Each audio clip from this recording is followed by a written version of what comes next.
There we go back to the phones. This is Steve in Lebanon, Pennsylvania. Welcome, sir. Great to have you here. Thank you, Rush. It's an honor to talk to you. I just wanted to hear your thoughts on the borderline constitutional crisis that's going on up here in Pennsylvania with the congressional redistricting argument, where now with the map that they have approved, we're expected to lose 5 Republican House seats. Well, because they're redrawing, by virtue of redrawing the map of districts, they're redrawing the districts so Republicans couldn't win in 5 of them, is what you mean, right? Yeah, exactly. But the reason they're doing it, this map's been in existence since 2011, and the Supreme Court of Pennsylvania said it was unconstitutional, and then told the House of the Pennsylvania State House that they had to submit one in 3 weeks, or the Supreme Court of Pennsylvania would do it for them, which they did, which is not in the state's constitution. Well, naturally, that's what courts are there to do, is take the place of the Constitution. Yeah, they interpret the Constitution, they can make it up, too. Well, the problem here is you got people that need to have signatures in to run for office in a week, and they don't even know what district they're going to be running for. Okay, look, I had a brief amount of time to familiarize myself with the story before the program began, and I'm not fully up to speed on it, but I know enough to know, as you do, that this is all being done on purpose by people in power now to change the balance of power, supposedly under the guise of the judicial system and legality.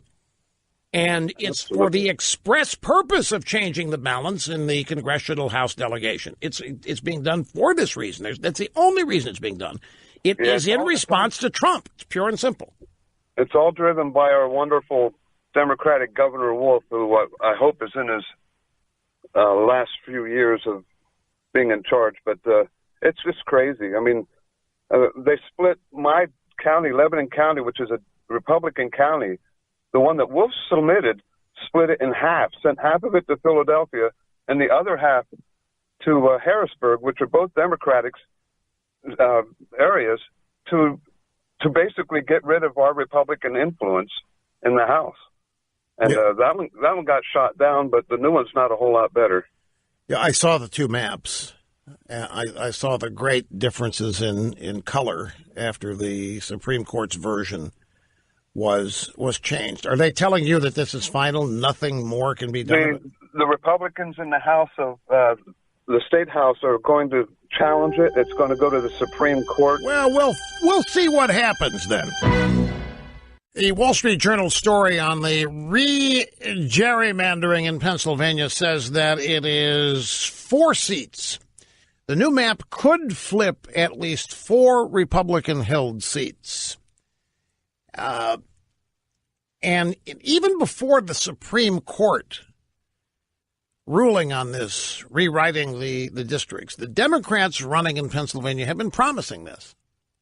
They've been promising to re-gerrymander the districts if they won, including a Democrat candidate running for a special election next month. The other thing the Democrats and the media are stoking is that the NRA has endorsed a Republican candidate in the special election in Pennsylvania. They're trying to destroy this guy by saying, yeah, he's the NRA's guy. He's the NRA's guy, which is where these student protests come in very handy.